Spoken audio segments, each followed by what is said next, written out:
Vendredi 26 octobre 2018, merci de votre fidélité à Télé 50 et surtout à son programme Kinshasa Direct. C'est parti sur votre chaîne. Au menu, tout à l'heure, les grandes lignes avec Francine Belou qui sera à la présentation de la grande édition de 19h. Le fait du jour, oui, en ce 26 octobre, nous allons parler du traité d'Addis Abeba qui a donné l'autonomie à l'Éthiopie. Chancela Tchala sera donc à la présentation. Nous parlerons également politique ce soir. Deux dossiers, et oui, la machine à voter divise-t-elle l'opposition? Nous aurons tout à l'heure l'analyse de Timothée Lenoir Efika, qui est analyste politique, mais également directeur de campagne adjoint du candidat président de la République, Alain Daniel Shekomba. Et puis ce test, ce premier test populaire, nous allons l'appeler ainsi, du FCC, ça sera demain, samedi 27 octobre, au stade Tata Raphaël. Le candidat du FCC sera officiellement présenté au public. Analyse avec Guillaume Manjolo, qui est communicateur de la MP du FCC. Il est également secrétaire général de l'ULDC. Mais pour l'instant, nous allons... Moi, je suis Tshisekedi. Je continue à plaider Tshisekedi. Mais je n'ai rien à voir avec l'IDPS. Il faut faire la part des choses. Je suis Tshisekediste. Je crois au combat de Tshisekedi. Pour certains, aujourd'hui, c'est un gagne-pain. Dis-moi, Jean-Marc Kaboun travaille où? Dis-moi, il travaille où? Dis-moi, Félix travaille où? Dis-moi, Kabouya travaille où? Peter Kazali travaille où? Mais vous sentez l'opulence dans les chefs de ces gens-là. Ils trouvent l'argent où? Les gens se font corrompre.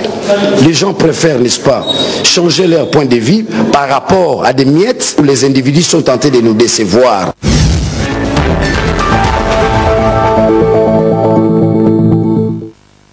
Premier dossier de ce soir, la machine à voter. Nous aurons un regard sur, n'est-ce pas, les élections, la machine à voter, l'effectivité des élections, on en parle ce soir.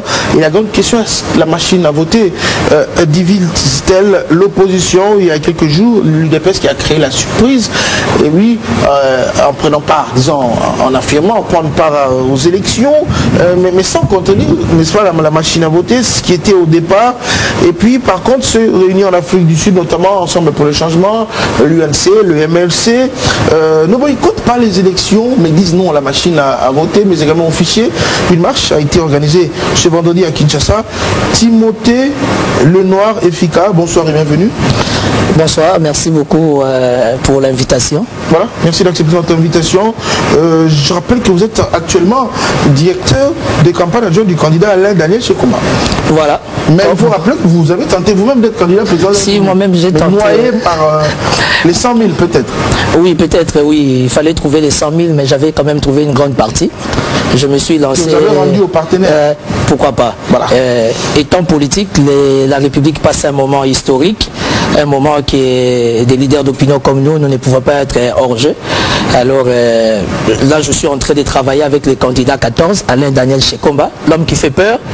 Et je suis son directeur de campagne adjoint. On se bat, on croit à un avenir meilleur. Nous pensons que nous pouvons réellement changer le Congo au travers des élections libres, démocratiques et transparentes.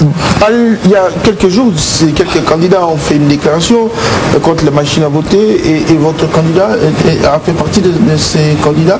Non, mon candidat, il a une particularité. Ça veut dire qu'il n'est pas dans les méli-mélos. Il n'est pas dans les méli-mélos, ça veut dire les clubs des 7 patrons, le 11, dans un bon français, avec Alain Daniel Shekomba qu'on appelle Hades. Nous appelons ça, c'est du blablabla. Et nous préférons rester indépendants. Aujourd'hui, comment dire, les souverains primaires, le peuple congolais a besoin d'un dauphin. Finalement, les souverains primaires, autrement dit les peuples congolais, ils se sont trouvés un dauphin qui est Alain Daniel Shekomba. Et je vous rassure déjà que nous allons... Il ne faut pas que la confusion avec le dauphin du FCC. Non, non, rien à voir. Tout ce qui a trop au FCC, je ne sais pas si ça existe ou pas. Je préfère m'abstenir de tout commentaire. Je suis venu parler de mon candidat, qui est meilleur, l'homme au format 3.0. Parce que nous allons aller en campagne dans le format 3.0. Et puis c'est le seul, unique candidat qui a démontré, techniquement parlant, que réellement la machine à voter posait problème. Voilà. La machine à voter posait problème, mais il n'a pas suivi les autres. Pourquoi? Non, il n'est pas obligé de suivre les autres. Ce qu'il faut éviter par rapport aux enjeux de l'heure actuellement, même spirituellement, il faut éviter d'être dans les méli-mélos. il est possible d'avoir de nouveaux visages, avoir une nouvelle espérance, un nouveau espoir. Alain Daniel Shekomba s'est dit, il est candidat président, souverain, comment dire, dauphin du peuple, mais il ne préfère pas, entre autres, tel qu'aujourd'hui il y a une marche. Il s'est dit que de par les principes, l'opposition, entre guillemets, pour lui, c'est supposé, pour nous, au bureau des Hades, l'opposition aujourd'hui, c'est supposé être une coquille vide, ça ne sert à rien. Daniel Shekomba, le cas, parmi, il est dans quel... Non, il est indépendant. Il n'est ni opposant, il n'est ni de la majorité, il est de la République. Il est du peuple. Parce que le peuple congolais souffre d'un sérieux problème. Le peuple est au coma. Et le peuple aujourd'hui a un sérieux problème de parrainage. Le peuple a besoin d'un parrain. Ils se sont trouvés à l'aide Daniel Shekomba, qui n'est pas dans les clubs de 7, qui n'est pas dans les clubs de 11. Il est seul, il se bat pour un avenir meilleur du souverain primaire. Votre regard tout de même sur la marche d'aujourd'hui, puisque, comme on l'a dit, on se rend compte qu'il y a deux camps qui se créent finalement au niveau de l'opposition. L'opposition qui voulait, il y a quelques jours, parler d'un candidat commun incessamment. Jusque hier, ceux qui étaient en Afrique du Sud disaient peut-être d'ici le 15 novembre. Mais on se rend compte que dans les faits, c'est la division. On se rend compte que finalement, cette démarche du candidat commun ne fera pas long feu. Monsieur le journaliste, je veux faciliter la chose à l'opinion publique.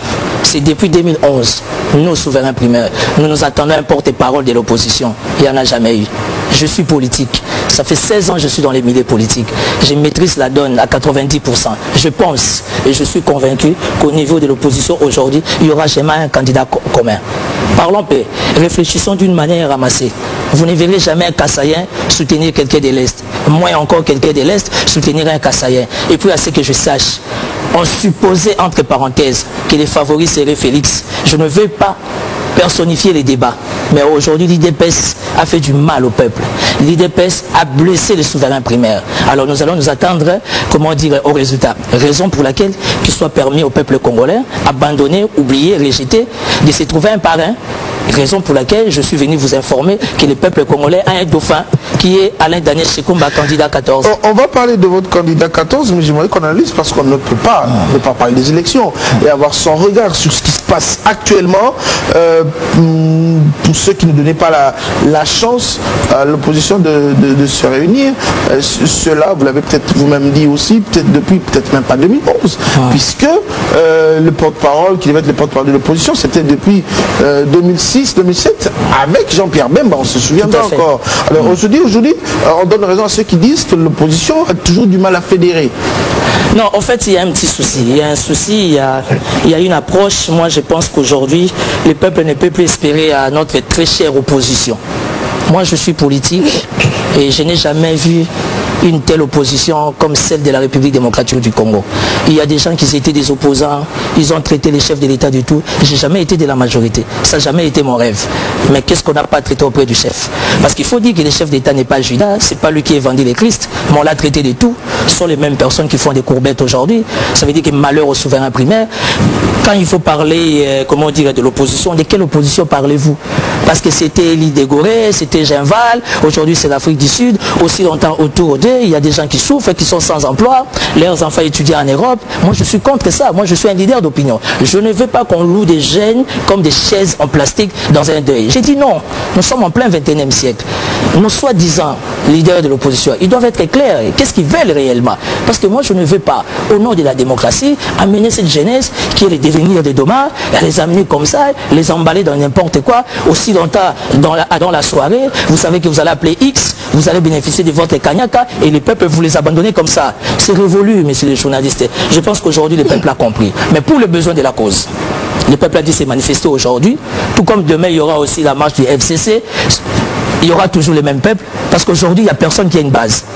J'ai des petits à moi qui sont dans la cité, quand tu entres dans sa chambre, il a des t-shirts de PPRD, il a des t-shirts du MLC, du l'UNC, de l'IDPS, donc bref, en soi, ce n'est que pendant les élections que le peuple va se choisir ses vrais leaders. Question directe, en quoi est-ce que l'UDPS a péché? En quoi est-ce que l'UDPS a trahi le peuple, vous l'avez dit, et puis on aurait appris aussi lors de la marche qui est partie de la place échangeur, on se rend compte que de la 17e rue, pratiquement à la 10e rue, au siège, et qui a eu, on a lancé des cris du genre l'UDPS avait trahi. C'est quand même un vieux parti qui aussi peut prendre des décisions par rapport à tel ou tel choix, changer de position, on est en politique. En quoi l'UDPS a trahi? Bon, écoutez, je ne suis pas de l'UDPS, moins encore le porte-parole de l'UDPS. Vous pouvez même analyser parce que vous êtes dans la politique. Je suis dans la politique, et dit-on la voix du peuple, c'est la voix des dieux. Aujourd'hui, seuls les souverains primaires qui réclament l'inconstance de l'UDPS que l'UDPS a trahi. Comment est-ce que l'UDPS a trahi? Du fait que l'UDPS a accepté d'aller aux élections avec la machine à voter. Parce qu'on suppose que la machine à voter a déjà été triquée. Mais moi, je suis venu vous informer que c'est possible de mettre cette machine de côté. Tout comme on peut laisser aussi la machine au besoin. Mais qu'est-ce qui vous prouve que les XY que vous pensez être votés, ils risquent de ne pas être votés? Monsieur le journaliste, c'est un combat spirituel. Les esprits vont parler. Et là, je rejoins mon ami Daniel Saf. Je le rejoins dans sa logique. Ça veut dire qu'aujourd'hui, on n'a plus une opposition. Raison pour laquelle, comme on dit, la voix du peuple, c'est la voix de Dieu. La volonté du ciel va s'imposer. Vous serez surpris. Vous êtes trop spirituel, mais très souvent, vos prophéties ne se réalisent pas. Je me rappelle que je vous recevais souvent en 2016. Vous parlez de Nzete Kaouka à l'époque, beaucoup de prophéties. Je le suis toujours. Que le sang allait couler. Le sang n'a pas tellement coulé. Pour votre information, pendant que je faisais mon entrée, j'ai vu le DG Jean-Marie Kassamba, que je respecte beaucoup, qui m'a dit, mon jeune frère, je suis très fier de toi. À chaque fois que tu fais des analyses, ça tombe toujours au beau port. Ça veut dire que je suis quand même meilleur à mon niveau. Je suis analyste socio-politico-religieux. Toutes les grandes questions qui ont trait à la RDC sont purement spirituelles, que vous le voulez ou pas. Et je suis de surcroît porte-parole d'Nzete Kaouka. Je suis le seul leader politique. J'ai dit qu'il n'y aura pas des élections en 2016. J'ai été attaqué, j'ai été traité de tout. Et j'ai dit que si nous dépassons 2018, nous aurons des élections 2022-2023. Avec quelles conséquences? C'est ce que nous sommes en train de vivre. Mais qu'à cela ne tienne, mon candidat, Hadès, Chekomba m'a fait peur. Hein? Moi, je ne soutiens pas n'importe qui, vous me connaissez. Chekomba m'a fait peur. C'est vrai que nous voulons aller aux élections sans la machine à voter. Mais attention, nous sommes capables de diaboliser cette machine. Mais c'est ce qui se fait déjà apparemment parce que on présente la machine à voter comme tout le malheur. Par contre, on sent cette sérénité de la CENI qui sur un plan juridique, essaie d'expliquer en termes de vote électronique, en termes d'innovation, en termes d'économie, le coût. La CENI essaie d'expliquer. La CENI a invité ouvertement les opposants, ceux de la majorité, les Britanniques, l'OIF. Je termine ma question, il y a eu des recommandations faites. La CENI reste de toute façon sereine, mais cette diabolisation continue. Je suis politique. Je n'encourage pas. Je ne suis pas d'accord par rapport à la CENI. La CENI devient trop imposante. Politiquement, c'est impoli. Ça ne se passe pas comme ça. Est-ce que tout devrait se faire par consensus? Parce que s'il faut parler de l'indépendance de la CENI, tout ne devrait pas être fait. Monsieur le journaliste, vous savez que jusqu'à preuve du contraire, nous n'avons toujours pas vu les cahiers des charges de la CENI pour les achats des machines à voter. Il y a un candidat président qui s'est permis de dire que c'était une simple imprimante. Je suis venu vous parler au nom d'Alain Daniel Chekomba, qui est mon candidat, qui est un technocrate, un génie en informatique, qui pendant la première réunion des prises de contact entre les bureaux de la CENI et les candidats présidents, c'est le seul candidat qui a démontré techniquement parlant que la machine à voter n'était pas seulement une simple imprimante. Une imprimante avec des cartes SIM monitorisées, une imprimante avec des modems, une imprimante avec des systèmes Wi-Fi, une imprimante au besoin, raccordée au téléphone sur Raya. Ça veut dire quelque part il y a un serveur. Quelque part, il y a des gens qui les gèrent. Et puis, qu'est-ce qui prouve? Que nous allons commencer les élections à 8 h, les votes, avec la même machine. Et qu'à 16 h, la machine est bloquée. Qu'est-ce qui prouve qu'il n'y a pas une autre procédure qu'après 16 h, la machine peut encore se déclencher? Il faut faire très attention. Parce qu'aujourd'hui, c'est la CENI qui veut allumer la République. Mais nous disons non. Raison pour laquelle c'est possible comme chef de l'État, parce que jusqu'à preuve du contraire, il y a une première institution, la personne du chef de l'État. On peut changer ses bureaux. La politique, c'est comme... Et l'indépendance de la CENI, changer le bureau de la CENI en ce moment. Monsieur le journaliste... On connaît l'incidence qu'on a connue. Je termine ma question. On connaît l'incidence de... Je n'ai pas fini mon feeling d'idée. Je vous en prie. Mais pendant ce temps, il faut qu'on se relance aussi. Et mais on n'oublie pas ce qui s'est passé lorsqu'il fallait changer le bureau de la CENI ou faire partir Mulunda et faire revenir l'abbé Malou Malou qui nous a malheureusement quitté il y a quelques années. On se rappelle tout ce qu'il y a eu comme schéma juridique au niveau de l'Assemblée nationale, qui a eu l'incidence aussi sur les élections de 2016. Monsieur le journaliste, vous êtes mieux informé que moi. En politique, rien n'est impossible. Je me dis toujours que la politique, c'est comme la vie chrétienne. Vous savez qu'en Dieu, ou encore en Jésus-Christ, rien n'est impossible. Moi, je suis chrétien catholique pratiquant. Je pense, si réellement on veut nous accorder des élections réellement libres, démocratiques et transparentes, les bureaux des NANG, on peut les mettre dehors. En politique, rien n'est impossible. Dans une semaine ou deux, nous sommes en pleine session parlementaire. Ça peut se faire. Pourquoi? Pour quelle raison? Pourquoi pas? Parce que les bureaux... Parce qu'on sait qu'on a déjà du mal à faire partir, par exemple, le représentant de l'UDPS, et vous pensez aujourd'hui que c'est opportun aujourd'hui de faire partir tout le bureau. Vous êtes d'accord avec moi que la CENI nous a fourni un travail bâclé? Et vous savez qu'un travail... Je ne suis pas d'accord avec vous. Ok, je vous donne l'information. La CENI nous a fourni ou encore nous a présenté un travail bâclé. Il faut faire très attention. Ça allume les esprits, ça surchauffe les esprits. C'est ce que vous voulez mettre dans la tête. Ce n'est pas ce que nous voulons. Ou c'est vous, en tant que politique, opinion, vous voulez mettre dans la tête. Ou il y en a qui, je réfléchis aussi à l'absurde, qui estiment que les élections, peut-être je ne vais pas remporter. Tiens, je mets déjà la donne de tricherie dans la tête des électeurs. Monsieur le journaliste, mon candidat est prêt. Machine à voter ou pas machine à voter, vous serez surpris. Pour votre information, Alain Daniel Shekomba est prêt. Timothée Lenoir est un homme spirituel, ne soutient pas n'importe qui. Mais une chose est sûre, la CENI nous a fourni un travail bâclé. Et c'est maintenant. C'est possible en politique. Nous sommes encore nous sommes dans l'état, s'il faut qu'on se le dise. Dans le temps quoi, de mettre de côté la machine à voter, au besoin de faire partir les bureaux. Pourquoi on ne peut pas faire partir ces bureaux? Je réfléchis. Ça allume la République. Non. La voix du peuple, c'est la voix de Dieu. Vous venez avec un autre débat. Le débat, c'est la machine à voter ou le bureau? Parce que le bureau, je crois que vous êtes le premier. Non, mais c'est le bureau qui nous a présenté un outil qui ne maîtrise pas. Le premier aujourd'hui à sortir un nouveau schéma de faire partir le bureau de la CENI en ce moment. Pourquoi pas? Parce que ça dérange. C'est pas ça le besoin de l'opposition. Pourquoi pas les maintenir? Nous, on est indépendant. Pourquoi les maintenir? Du moment où... Vous savez quelle a été la réaction du candidat du FCC pendant la réunion? Il a dit à M. Nang, vous avez eu les temps, vous avez eu les moyens, mais voilà les résultats que vous présentez à la République. Et ça, c'est très politique. Aujourd'hui, c'est possible. Vous et moi, nous sommes sans ignorer, tout en état dans le même état d'esprit avec le souverain primaire, que c'est les bureaux de la CENI qui posent problème.